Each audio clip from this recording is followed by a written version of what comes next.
Ang karugtong ng nakaraan, 10 taong noon nakalipas. Sa isang eskwelahan, Kangbok Girls, habang nakasilip ang 3 babae, mababakas ang takot nito, na tila ba tinitignan nito sa labas ng maliit na gate, kung makikita doon ang kanilang kinatatakutan. Sinabi ng isang babae na si Cha Yuwa sa kanyang kaklase. Wala siya dito, di ba? Agad sumagot ang isang babae. Sana, at ayokong isipin na nandito sila, hanggang may napansin ito ng isa pang babae sa di kalayuan. Tingnan mo, ang sabi mo, ayos lang kung sa likod tayo dadaan. Agad sumigaw ito at tinawag si Cha Yuwa, ito ang kanilang kinatatakutan. Nang pababa ito ng kotse, inis na sinabi ni Zialon, nagmura ito, at sinabi ang bastos na ito alam ko naman na gagawin mo ito. Sinabi ko na sayo na huwag kang aalis sa malaking gate na yon, di ba? Inis na hinablat nito ang kwelyo ng damit ni Cha Yuwa, ginagawa mo ako tanga, gusto mo bang gawin ko ang hindi ko pa nagagawa? Napangiwi si Cha Yuwa, sa ginawa ni Zialon, at nabigla ito. Agad na sumigaw ang kaklase ni Cha Yuwa, hindi nito mapigilan ang makialam, pasigan nitong sinabi. Excuse me lang ha, bakit mo ba ito ginagawa sa kanya araw-araw? Kung patuloy mong gagawin ito, talagang tatawag na kami ng polis. Sumagot si Zialon at sinabi, edi, tumawag ka, sabay mura nito, hindi mo dapat sinasabi, kung dapat o hindi, o kaya naman mas mainam kung hindi ka na lang sana sumali pa dito. Agad na hamarang si Cha Yuwa, at sinabi sa kaklaseng kaibigan. Ayos na ako, okay na, kaya mas mabuti mauna na kayo, at iwanan ako dito. Agad nag-alala ang kaibigan nito, na mahinang tinawag ang kanyang pangalan. Umakto na itong aalis ngunit ay sinenyas ang hawak na cellphone at sinabi, kung ganon message kita sa Katok, Yuhwa. At sinabi naman ng isa pang kaibigan, kailangan mong sabihin sa amin kung may nangyari, okay? Napansin pa ni Zialon ang keychain ng mga kaibigan ni Cha Yuhwa. Matapos ay pumasok si Yuhwa sa loob ng sasakyan at inis na hinarap si Zialon, sinabi ni Cha Yuhwa, bakit ka ba kailangan pumunta sa school ko araw-araw? Sinabi mo ang boss o kung ano man ay aalagaan ako. Pero ano itong ginawa mo? Sinabi naman ni Zialon, hindi ba kaya nga ako nandito at kasama mo ako palagi, dahil ikaw ang boss? Subalit sumigaw lalo sa inis si Cha Yuwa, ano klaseng boss at mangidnap ng mga ganito? Sinabi naman ni Zialon, ano ba ang mangyayari kung talagang nakidnap ka? Agad sumagot si Yuwa, talagang balak mo ang kumidnap? Humalukip-kip si Zialon at sinabi, isang 18 taong gulang na babaeng high schooler ang naging opisyal na naging boss ng Chungwong. At ano ang gagawin mo kung may organisasyon na gustong kidnapan ka? Bahagyang ngumiti ito ng mapakla at muling sinabi, hindi ba yun ang perpektong biktima? Inaasam nila mahuli ang isang babaeng high schooler at pabalaykan siya ng may ilang nawawalang daliri o putol na palso. Tapos ang triads, o kung ano ang hindi maaaring gawin ang Chungwong. Pumasok sa isang frenzy o isang bagay, ang lugar na natapakan mo ay ang ganitong klaseng lugar, boss. Kaya sa tingin nito ay blessing na makita natin ang isa't isa sa harap ng mismo ng main gate. Sinabi naman ni Yuwa, okay na intindihan ko na, hindi na kita iiwasan at papakinggan na kita. Kaya maari ba na maging mabait ka sa mga kaibigan ko? Sabay kuha ng telepono nito sa upuan, ganyan din sila, kaya huwag kang mag-alala pa sa akin. Inangat nito ang kanyang telepono, napatingin naman si Zialon sa kanyang hawak na telepono, at pumasok sa isipan niya ang mga senyas nila ng mga kaibigan ni Cha Yuwa sa kanilang mga telepono, matapos ay tumano ito sa labas ng bintana ng kotse, at sinabi, tulad ka pera ng dati, ikaw din ba ang boss dyan? Tumigil ito saglit, at muling nagsalita. Ngunit ano ba ang ibig sabihin ng Katok? Sumulyap si Yuwa at tinanong ito, wala ka bang telepono? Habang ito ay nasa sasakyan, at ang kasalukuyan. Sa opisina, habang nakatalikod si Mr. Wang, pumasok si Shulan, naramdaman ni Mr. Wang ang pagpasok ni Shulan, at agad sinabi dito ang kanyang natuklasan. Si Cha Yuwa ay nasa pangangalaga na ng taesan. At dahil dito, sa batang may hawak nito, sabay pakita dito ang pinagbalatan ng tinapay na tsokolate ni Steel Weasel. Tulad ng makikita mo kung ano ang ibig nilang ipahiwatig sa pamamagitan ng pag-alis dito ay Gamit si Chayua, sila ay nagpaplano upang makakuha ng mas mataas na kamay sa pagpupulong sa Hyunsang. Sabay kuha nito sa coat na nakasampay sa samdalang ng upuan. Gayunpaman ang katotohanan hindi ito pinansin ni Tae-san, at nangangahulugan na nagbago ang sitwasyon. At ang kasalukuyan estado ng walang pangkalahatang pagpupulong. Matapos ay isinuot nito ang coat, at muling nagpatuloy sa pagsasalita. Ang ating Black Dragon River, ay nagpasya na ng personal na makipag-ugnayan sa pagitan ng Chungwong. Matapos ayusin ang coat, kunot noo na sinabi ni Zielon, ngunit gayunpaman, para sa katwiran kailangan namin si Chayua. Palabas na si Mr. Wang, nang bahagya tumingin ito kay Zielon. At sinabi ang mahalaga sa amin ay ang Chungwong, at kung ang sitwasyong ay dumating na ganito, kailangan nating isaalang-alang. At kung talagang ang kasalukuyan ng Chungwong, alam ni Chayua ang halaga nito. Sabay umuna lumabas kay Zielon, na hindi nagustuhan ang sinabi nito. At maya-maya pa habang nasa gitna ng kalsada ang mga sasakyan, lula nito si Zielon. Habang nakaupo si Shulang sa likod ng upuan ng kotse nakahalukip-kip ito, at sinabi ang Chungwong. Ang halaga ni Chayua, sumulyap ang driver sa rearview mirror at sinabi kay Zielon na nandito na sila sa Tae-san. Agad sinabi ni Zielon na sa driver, idiretso tayo sa basement parking lot. Sasalakay tayo mula sa ibaba, agad tinapakan ng selinyador na lalong bumilis ang dala nilang sasakyan. Dumiretso ito sa basement matapos ay lumiko, at nang makarating, ito ay agad bumaba ito kasama ng mga tauhan, mabilis tumakbo ito. Maya-maya pa ay may narinig itong boses, bakit ba sobrang late ka na Baekjong? Tumigil ito sa pagtakbo, matapos ay umilo ang mga kotse na nasa kanyang harapan, nakakasilaw ang mga ito. Unti-unti niyang sinanay ang mata sa liwanag, at maya-maya pa ay naaninag nito ang grupo ng ating bida na nakatayo na hindi kalayuan sa kanyang harapan. Habang nakataas ang kaliwang braso nito para takpan ng liwanag, agad itong nagmura. Nakangiti sinalubong ito ng ating bida, habang pinaglalaroan nito ang pagsindi ng lighter. Sinabi ng ating bida, dapat ay iniisip mo ang taong naghihintay sayo. Di ba? Agad tumakbo si Zielon, para sugurin ng ating bida, maghintay ka, kasabay ng pagmumura nito habang tumatakbo hawak ang itak nito. Nasaan si Chayua? Bahagyang napatigil ito nang ihagis ng ating bida ang shade ni Chayua, lalong napakuyong ito ng kamay, yan ang sunglasses ni Yuwa, sabay dampot ng shade nito. Sinabi ng ating bida, manatili ka ng katamtaman, Baekjong, lumapit ang ating bida at sinabi. Sa tingin mo ba ito ay isang bagay na malulutas natin sa pamamagitan ng away? Tinapatan ng ating bida ang mukha ni Zielon, bago muli nagsalita, hey, mag-isip ka ng malalim bago mo gawin ang iyong susunod na hakbang. Si Chayua ay kasalukuyan nasa aking mga kamay. Agad nagsalita ang tauhan ni Zielon at sinabi, alam mo ba ang gagawin ko? Kung ako naiinis, hindi ba ako makakapag-isip ng masama? Sinulyapan ni Zielon ang mga tauhan nito na may hawak ng mga palakol at agad itong minura. Tumingin ang ating bida at sinabi nito, so, sinasabihan ko kayong lahat na ibaba ang mga hawak nyo. Agad sumunod ang mga tauhan nito at agad ibinaksak sa lapag ang mga sandatang hawak nito. Ngumiti ang ating bida at tumingin kay Zielon. Agad sinabi Baekjong, hindi ba dapat ay ihulog mo rin ang sandata mo? Nakita mo naman, pinakatakot ako sayo. At sabay nakangiting tumalikod ang ating bida, maya-maya pa ay maririnig ang pagbagsak ng itak ni Zielon, na naglikha ito ng ingay mula sa semento. Sumulyap ang ating bida at sinabi ganyan nga, ngayon ay makikinig ka na sa akin. Sinundan ni Zielon ang ating bida, sabay pumasok sa kanyang isipan ang sinabi ni Wang Hao, ang sulyap nito na may mga talam sa mata, at sinabing, ang mahalaga sa amin ay Chungwong. Dahil umabot na sa ganito ang sitwasyon, kailangan nating isaalang-alang. Patuloy na sumunod sa paglalakad si Zielon, ano nga ba ang halaga ni Chayua, ang dalhin ba ang kasalukuyan Chungwong? Sabay bulong nito, samantala, habang nakatayo si Chayua, sa harapan ng glass wall.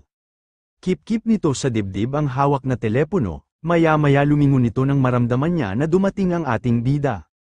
Sinabi nito, President Cha, may dumating na bisita para makita ka. Agad pumasok ito, Shuran, tawag ni Chayua, Mabilis na lumapit ito at sinigawan ito. Nagmura ito at sinabi, paano ka nakidnap? Di ba, sinabi ko sa'yo ng paulit-ulit na mag-ingat ka? Agad sumagot si Chayua, at sinabing, hindi ako kinidnap. Nabigla si Zialon sa nalaman, muling sinabi ni Chayua, pumikit ito at iginiit, hindi ako kinidnap, kusa akong sumama sa kanila. Sigaw na sinabi ni Chayua, bahagyang nagulat si Zialon, sabay sabi, ano bang pinagsasabi mo? Ibig mong sabihin kusa kang sumama sa kanila. Alam mo ba kung ano ang estado ang dahilan ng Chungwong sa'yo? Sabay turo ni Zialon, sinabi ni Chayua kay Zialon. Hindi ko na kaya, na para maging boss ng Chungwong. Hindi ko na kaya pa, agad kinawilyuhan ni Zialon, si Chayua. At matalim na nagmura, anong kalokohan sinasabi mo ngayon? Agad sinabi ni Yua, hindi ko mapigilan ang manginig. Sobrang nakakatakot na, maging ang aking mga kamay ay hindi humihinto sa panginginig. At hanggang ngayon, hindi pa ako natakot sa sitwasyon ko, dahil nandito ka, at ngayon nandito na ang mga tao na pinagkakatiwalaan ko. Bakit naniniwala ako na lahat sila ay pro-protektahan ako? Oo. Kung ganoon ang kaso kaya kung maging boss na talagang kailangan ninyo, madali kong gagawin yon. Pero hindi mawala sa isip ko ang titig na yon, ang paraan ng pagtingin sa akin na mga tao pinaniniwalaan ko, na akala ko ay dapat pagkatiwalaan. Lumuluha sabi ni Chayua. Sabay pasok sa kanyang isipan ang lalaking pumalakol sa kanyang tauhan. At ngayon hindi na nila ako kailangan ay sinusubukan na nila akong patayin. Sabay ang paghisterikal nito, agad hinawakan ni Zialon ang dalawang balikat ni Chayua, at bahagyang inalag ito, at sinabi hindi. Pinatay ko na lahat ang mga bastos na yun, wala na sila dito. Tumingin si Chayua, kay Zialon na tigmok ng luha, at sinabi hindi na ako magtitiwala kahit kanino. Saka bakit mo pa ako hinanap? Hinahanap mo rin ba ako para patayin? Tinitigan ni Zialon si Chayua, matagal tila ba ay pinag-aralan ang sinabi nito. Maya-maya ay gumapang ang kamay nito sa leeg ni Chayua at muling sinabi, oo, magandang ideya ang sinabi mo. Matapos alagaan si Chayua, na sumuko sa posisyon ng isang boss. Ang ating Black Dragon River Triad ay lulunukin si Chungwong at magkokontrol sa Seoul. Nang makita ito ng dalawa ay tila lalapit si Jingwon para tulungan si Chayua. Ngunit hinawakan ito ng ating bida sa balikat na tila ba ay inawat ito. Muling nagpatuloy si Zialon sa kanyang sinasabi. Ngunit, sabay inalis ang kamay sa leeg ni Yua. Chayua, yan ang problema sa'yo. Sabay niyakap ito. Nakalimutan mo na ba kung sino ako? Ako ay inabandona noon ako ay 3 taon gulang at lumaki sa Black Dragon River Triads, at ito ay walang paggagapang pababa tulad ng isang pares ng mga tao, at ako ang magpapasya sa iyo bilang isang boss, Chayua. Kaya maaari mong hihinto ang paggawa nito dahil gusto mo. Tumitig ito at sinabi, poprotektahan kita. Kahit sino pa ang kalaban, walang hahawak sa iyo, at ito ang aking kalooban at pangako, walang makakasira sa inyo ni Chungwong. Ngumiti ito at sinabi ako si Baekjong ng Chungwong. At ikaw ang aking Chayua ng Chungwong, maamo tumingin si Chayua. Tila ito ay nag-iisip, mababakas pa rin ang luha sa kanyang pisngi.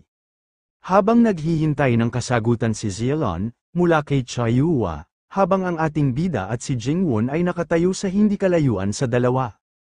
Subalit tila ba natauhan si Chayua, mabilis tinabig ang kamay ni Zialon, sabay sigaw nito. Ano, lumayo ka sa akin, bakit mo biglang ginagawa ito? Agad din sumigaw si Zialon, at sinabi, bakit hindi ka tumitingin sa aking katok? Sabay mura nito kay Yua, sinabi ni Yua, nagmamadali akong umalis, maaaring nag-empty ang battery ng telepono ko. Sabay iwas nito, samantala, sa isang tila restaurant. Habang paulit-ulit na may tinatawagan si Wang Hao, tila ba ito ay nag-aalala? Dahil walang sumasagot, inilapag nito sa lamesa ang kanyang telepono. Sabay sinabi ang pangalan ni Shuran, bigla naman nagsalita ang nakaupo sa kanyang tabi. Iyan ba ang nasa tabi ng Chungwong? Tumingin si Mr. Wang, sa katabi at sinabi pasensya na, may importanteng nangyari lang. Ituloy na natin ang ating pinag-uusapan, at sigurado akong na taga-Jeorang ka, at Representative Mr. Ryo Taehyung. At pagdating sa iyo wala akong impormasyon, At tulad ng sinabi mo ikaw si team leader Jiang Sang-ho, tama ba? Seryosong tumingin si Chief Jiang, at sinabi, ikinagagalak kitang makilala para sa unang pagkakataon sa Information Center Leader, ako si Jiang Sang-ho. Pinaglaruan ni Mr. Wang ang hawak na lighter bago sinabi, ang aming Chungwong ay inatake ni Tae-san, ngunit ito ay hindi pa nagtatagal, at sa taas nito, kinidnap ang aming boss na si Cha Yua, kaya bilang tumatayong boss. Hindi ko kaawaan ang Tae-san, sabay subaw ng isang stick ng sigarilyo. Tumingin ito kay Ryo Tae-hyung at kay Mr. Jiang, at sinabi, so, may balak ba kayong dalawa na magtrabaho sa akin? At sabay ba nating aasikasuhin sina Tae-san at Ilek, at magiging offensive tayo? Sabay pinagsalikop nito ang mga daliri, tumayo si Chief Jiang at sinabi, karangalan naming nakatrabaho si Teacher Wang, sabay dukot ng lighter sa coat, sinindihan ito at sinabi ibibigay din namin sa iyo ang aming buong suporta, at ibahagi ang impormasyon ng Tae-san sa iyo. Gayunpaman, si Baek Do-gyong ng Tae-san at si Director Baek, kilala mo ba yon dalawang kambal na yon? Samantala, habang magkakaharap si Wang Hao, Ryo Tae-hyung, at si Chief Jiang, sa isang lamesa. Nagsubaw ng isang stick ng sigarilyo si Wang Hao, agad naman kinuha ni Chief Jiang ang lighter sa loob ng coat, matapos ay sinindihan ito at inilapit sa nakasubong sigarilyo sa bibig ni Wang Hao, at sinabi, alam mo ba na si Baek Do-gyong ng Tae-san, ay mayroon kakambal na si Baek Hee-so? Bahagyang napaisip si Mr. Wang, at sinabi, Baek Hee-so. Matagal ko nang alam na may kapatid si Baek Do-gyong. Ngunit balita ko ay namatay na ito, natigilan si Chief Jiang, dahil nabalitaan pa namin ang nangyari sa libing. Sinabi naman ni Chief Jiang, miyembro ng Special Forces namin ang kambal niyang kapatid.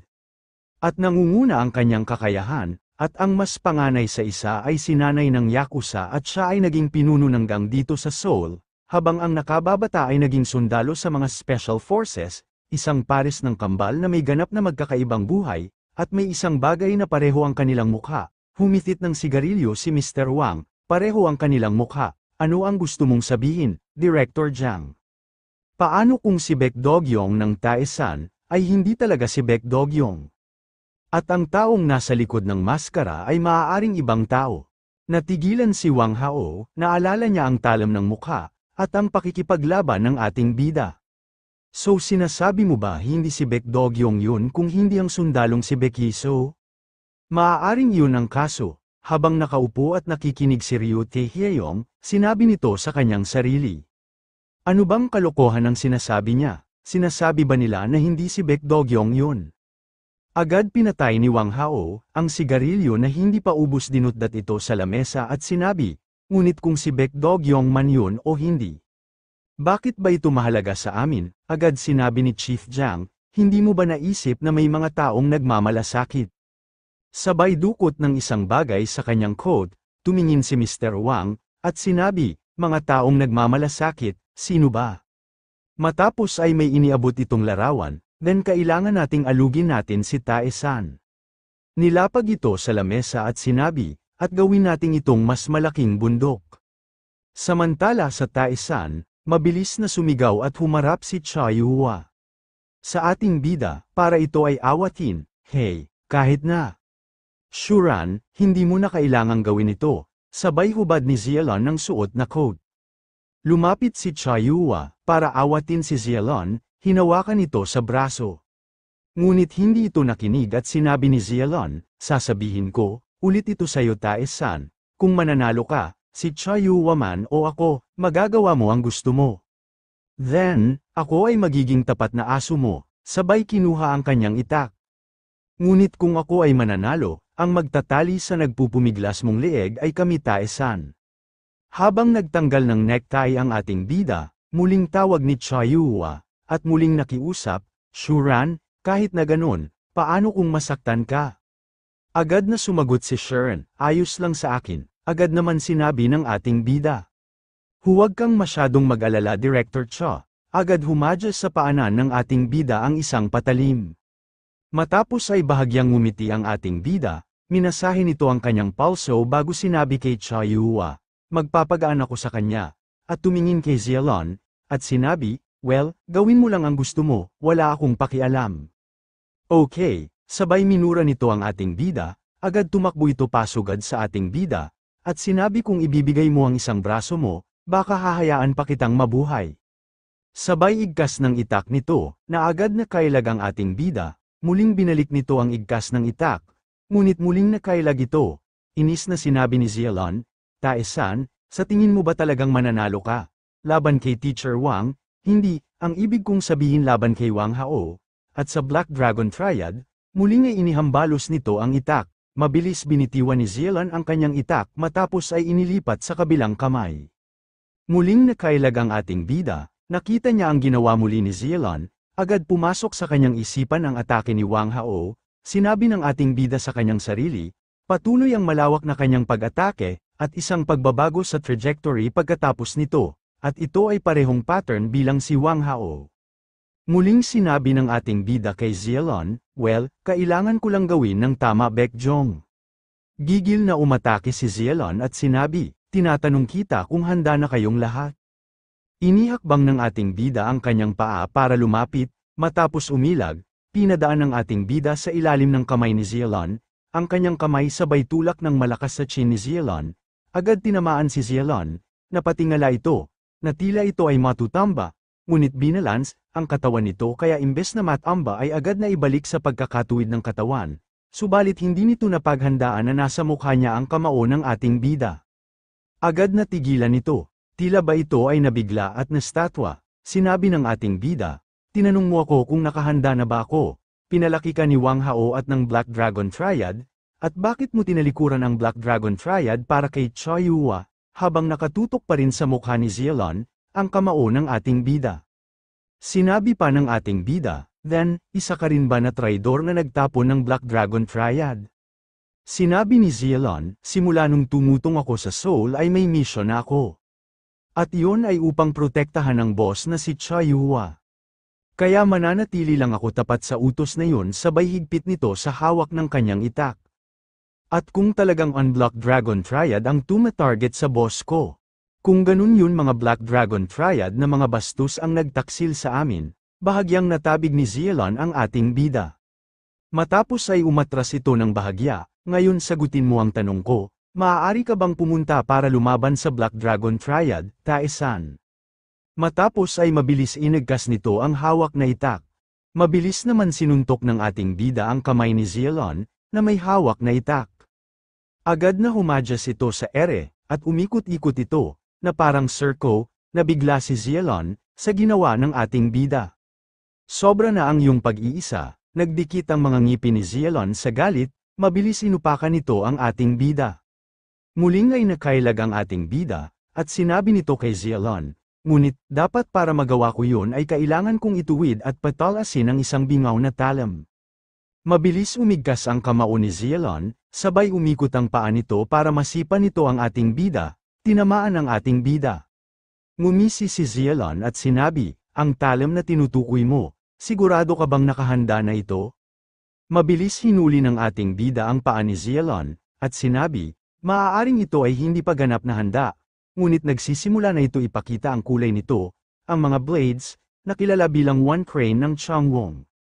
Mabilis inikat ng ating bida, si Zielon, na pangiwi ito nang bumaksak ito sa semento, napahigi ito matapos ay hinawakan ng ating bida, ang kamay nito na nasa leeg at dinagana ng mga hita kaya hindi ito makagalaw, habang ang kaliwang kamay ng ating bida ay nakahanda na para sumuntok kay Zielon, at sinabi kung ito ay si Jeorang o ang Black Dragon Triad, o si Wonsing kung sino ang nasa likod nila, wala akong pakialam, dahil kami ang Tae-san.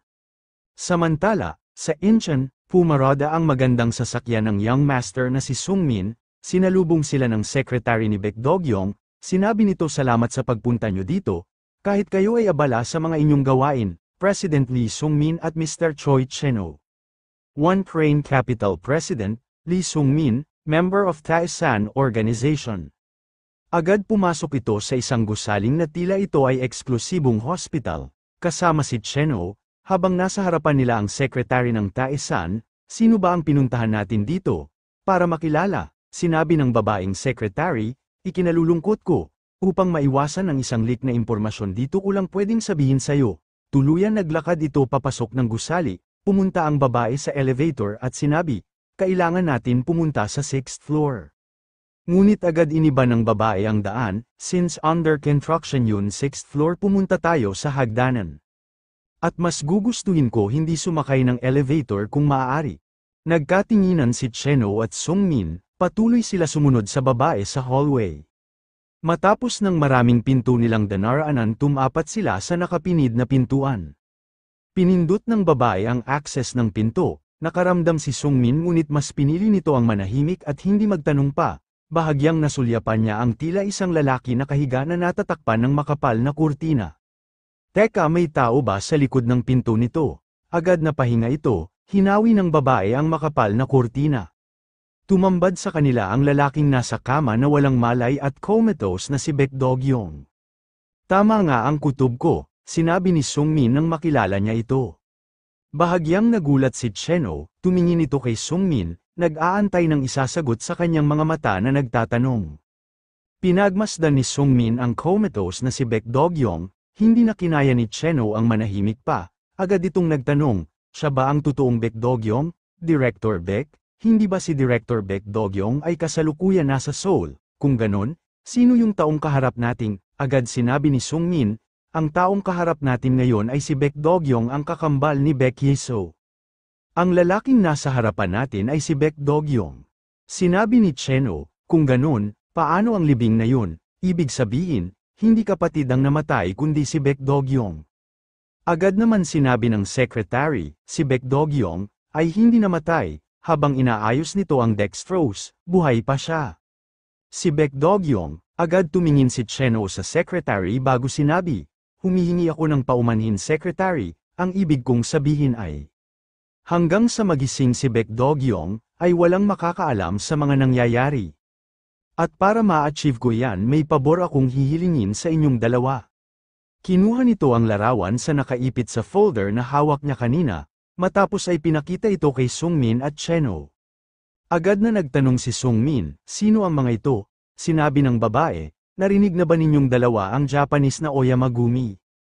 At Japanese name ni Director Baek Do-gyong ay Oyama Ryugasaki. Ito ay isang kwento na may kaugnayan sa Oyama Gumi, na ang punong miyembro nito ay mula sa Yakuza na Oyama Gumi. At sa Korea International Airport, at may mga usapan kung papayagan mo sila sa Seoul. At sa panahon ni Tae-san Baek Do-gyong, ay hindi maaaring manatili bilang Oyama Ryugasaki. Agad lumabas ang isang lalaki mula sa departure area, makikita ang mga hakbang nito sa ingay na nagmumula sa tunog ng suot na sapatos, at kasunod nito ang ilang kalalakihan na pawang mga Hapon, at patuloy na sinabi ng secretary, kaya namin ginawa si Mr. Baek Hee-soo, na siya ang pumalit kay Baek Do-gyong, ngunit sa sandaling malaman ito ng Oyama Gumi, sa ngayon ay hindi ko pa alam kung ano ang mangyayari. Habang naglalakad ang lalaking Hapon, bahagyang inis na sinabunutan ang kabilang side ng kanyang buhok, sinabi nito sa wikang Hapon. Tignan mo ito, ano ang sinabi ko, wala silang ka-manners. At kung gusto nila tayong makita dapat sila ang pupunta. At sino sila para maglakas loob na galawin tayo, at ito ang dahilan kung bakit hindi tayo masyadong maging malapit sa iyo. Maging ang aso man kapag dumarating ang kanilang mga amo agad sila bumabati sa kanilang mga may-ari pagdating nila. Ito ang dahilan kung bakit hindi natin mabitawan ang mga tali nito na mas mababa sa mga aso ng Joseon, at tulad ng sinabi ng secretary, kukunin ng Oyama Gumi ang pain na itinakda namin na gamit ang kanilang mga pangalan. Ngumisi ang lalaking Hapon at sinabi, so, nasaan na ang mahal namin director na si Baek Do-gyong, Oyama Group Chief Executive, Oyama Gumi No. 2, Wakagashira, Vice Boss, Oyama Shogo, Baek Do-young's sworn brother.